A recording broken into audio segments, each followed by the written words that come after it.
Hi friends, ఈరోజు నా birthday కాబట్టి మమ్మీ ఏమేమి స్పెషల్స్ చేస్తుందో చూద్దామే.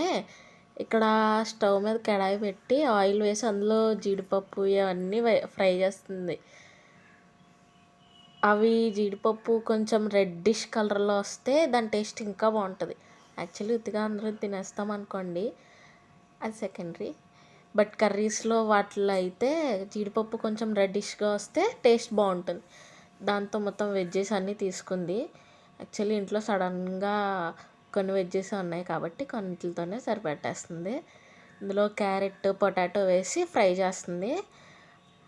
ఆనియన్స్ కూడా వేసేసింది. వాటిని బాగా ఫ్రై చేశాక కొంచెం అవి ఫ్రై అయ్యాక టమాటో వేసుకుందాం, ఎందుకంటే టమాటో ఈజీగా ఫ్రై అయిపోద్ది కదా. సో అందుకని టమాటో లాస్ట్లో వేసుకుందాం. సో ఆనియన్స్ అవన్నీ కొంచెం బాగా కుక్ అయ్యాక టమాటో వేసుకుందాం.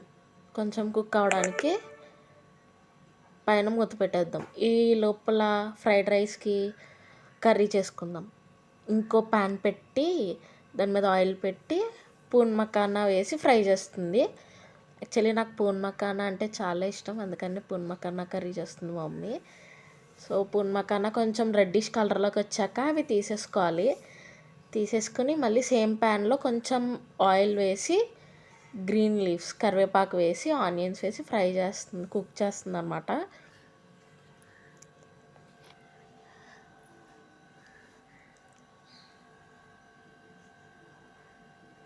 ఆనియన్స్ కొంచెం రెడ్డిష్ కలర్లో దాకా చూడాలి. మరీ రెడ్డిష్ కాదు, కొంచెం పింక్ షేడ్ ఉండి రెడ్డిష్ వస్తుంది, ఆ కలర్ వరకు ఉంచాలి. అలా ఉంచితే ఆనియన్స్ అన్నీ బాగా కుక్ అయ్యి కొంచెం క్రిస్పీనెస్ రాదు ఆనియన్లో. అండ్ ఇంతలో అవి ఆనియన్స్ కుక్ అయితే ఇంతలో ఫ్రైడ్ రైస్ చూసుకుందాం. ఇందాక mummy masala ginger garlic paste చేయడం మర్చిపోయింది, సో ఇప్పుడు వేస్తుంది. వేసి బాగా కుక్ చేస్తుంది అనమాట. ఇప్పుడు ఇందాక టొమాటోస్ వేసుకోలేదు కదా, ఆ టొమాటోస్ గ్రీన్ లీవ్స్ ఇప్పుడు వేసేస్తుంది. Sorry, by mistake. మిర్చి వేసేసింది. అవి కుక్ అయితే ఇంతలో కర్రీకి జీడిపప్పు ఆయిల్లో కొంచెం ఫ్రై చేసి వేస్తుంది అనమాట. ఇందాక చెప్పాను కదా, ఆయిల్లో జీడిపప్పు ఫ్రై చేసి కర్రీలో వేసుకుంటే టేస్ట్ వస్తుందని, అందుకని ఆయిల్లో సపరేట్గా ఫ్రై చేసి వేస్తుంది. ఇక్కడ ఆనియన్స్ కొంచెం లైట్గా పింకిష్ కలర్ వచ్చింది కాబట్టి టొమాటో కూడా వేసేసింది మమ్మీ. ఇప్పుడు అది అయ్యింది, కొంచెం కుక్ అవుతుంది, ఆ కర్రీది కుక్ అవుతుంది. ఇప్పుడు ఇందులో ఫ్రైడ్ రైస్కి మొత్తం మసాలాలన్నీ తీసుకున్నాము. మసాలాలు ఏం తీసుకోలేదండి, just garam masala, biryani masala, fried rice masala packet అని ఉంటుంది, అది తీసుకున్నాము. అది నా ఫేవరెట్. ఫ్రైడ్ రైస్ తింటున్నా అంటే మసాలా ఉండాలి, అంత బాగుంటుంది అది. ఒకసారి మీరు కూడా ట్రై చేయండి. సూపర్ బజార్ కానీ ఎక్కడికైనా వెళ్ళి అడిగితే దొరుకుతుంది ఫ్రైడ్ రైస్ మసాలా ప్యాకెట్. అంటే అది ఆచీది కానీ ఏది కాదండి. ఒకసారి మీరు కూడా మసాలా ప్యాకెట్ ట్రై చేయండి, బాగుంటుంది. అంటే ఈ కళాఖండం అంతా నాదే అనమాట. మమ్మీ రైస్ వీడియో తీయమంటే అలా డిఫరెంట్ యాంగిల్లో పెట్టి తీసాను, తిట్టుకోకండి. ఇక్కడ అది మసాలా కుక్ అయిపోయింది కదా, అది కొంచెం మసాలా కొంచెం కుక్ చేయనివ్వండి, ఎందుకంటే వెజ్జీస్కి మసాలా పడితే ఇంకా బాగా వస్తుంది టేస్ట్. సో నేను కుక్ చేయించి అప్పుడు రైస్ వేయించాను మమ్మీ చేత. తిప్పు తిప్పు తిప్పు తిప్పు, అలా తిప్పుతూ ఉంటే మసాలా అనేది రైస్కి బాగా పట్టి టేస్ట్ బాగా వస్తుందండి. అలా అని తిప్పేమన్నాం కదా అని మరీ స్పీడ్గా తిప్పకూడదు, రైస్ యొక్క షేప్ పోతుంది, తినబుద్ధి అవ్వదు. అది కొంచెం రైస్లో ఉంటేనే బాగుంటుంది. అలాని కింద కామెంట్లు పెట్టకండి ప్లీజ్.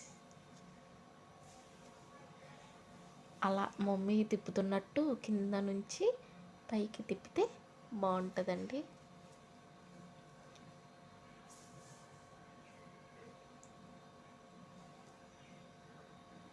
చూసారా, మా వెజిటేబుల్ ఫ్రైడ్ రైస్ అయిపోయింది. ఏంటమ్మా నువ్వు గడికి ఒకటి అంటావు, ఇందాకేమో ఫ్రైడ్ రైస్ అన్నావు, అంతకుముందేమో వెజిటేబుల్ రైస్ అన్నావు, ఇప్పుడేమో వెజిటేబుల్ ఫ్రైడ్ రైస్ అంటున్నావు. ఏదో ఒకటి తినగా చెప్పు అంటారా?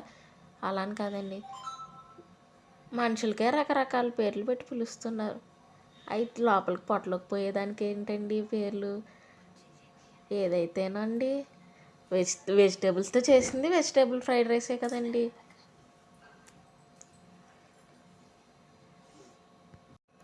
ఇప్పుడు కర్రీలోకి వచ్చేద్దామండి. ఆనియన్స్ చూసారా కొంచెం కలర్ చేంజ్ అయినాయి, అలా కుక్ చేసుకోవాలండి. ఆనియన్స్ మధ్య మధ్యలతో తిప్పుతూ ఉండండి, లేకపోతే కింద మాడు కింద పడుతుంది. అది స్మెల్కే కాదు తినడానికి కూడా బాగోదు కొంచెం.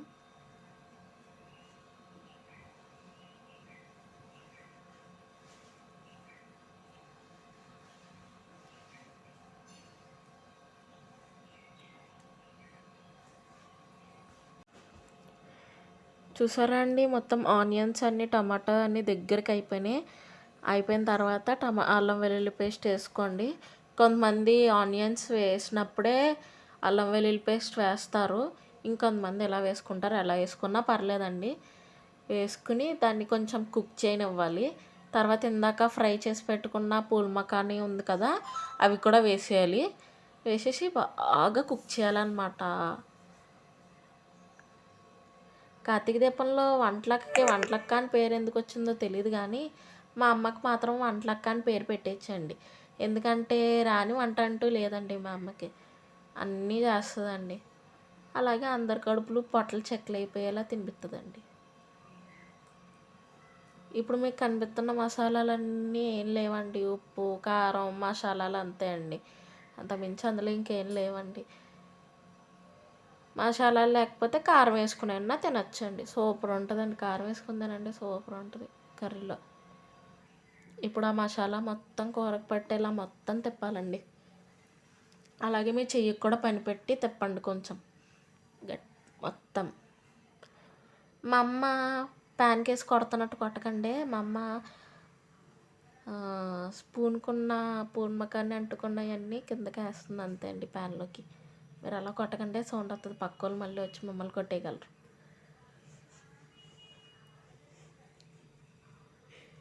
అదిగోండి చెప్పానా నేను ఎప్పుడే. అది కుక్ అవ్వడానికి ప్లేట్ వేసుకోండి కొంచెంసేపు, అప్పుడు వేసేసుకుంటే పుల్మకానకు కూడా మసాలా పడుతుంది. ఇప్పుడు కొంచెంసేపు అయ్యాక జస్ట్ ఒక 2 minutes అయ్యాక ఆ ప్లేట్ తీసి మళ్ళీ ఒకసారి తిప్పుకుని వాటర్ వేసుకోండి. వాటర్ వేసుకుంటే ఏమవుతుంది అంటే కొంచెం కర్రీ గ్రేవీ కింద వస్తుందండి. చూసారా ఇందాక వాటర్ వేసడం వల్ల గ్రేవీ ఎలా వచ్చిందండి. మన పూర్మకన్న కర్రీ కూడా రెడీ అయిపోయిందండి.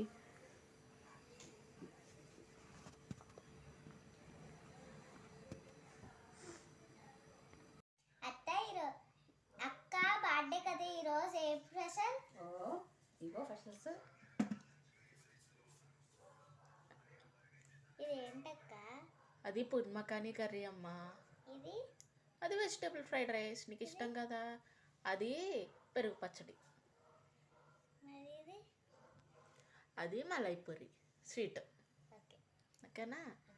కేక్ నీకు ఇష్టం కదా, అందుకని కేక్ కూడా పెట్టా. ఓకేనా.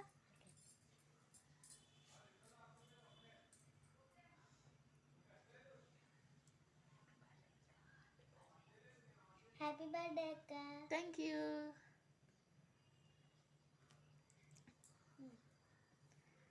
Thank you. బాగుందా, తిను, అన్నీ నీకోసమే. నీకు క్యారెట్ అంటే ఇష్టం కదా, అందుకే సలాడ్ కూడా పెట్టా, తిను. ఓకేనా. వినమ్మా బాగుందా? బాగుందక్క.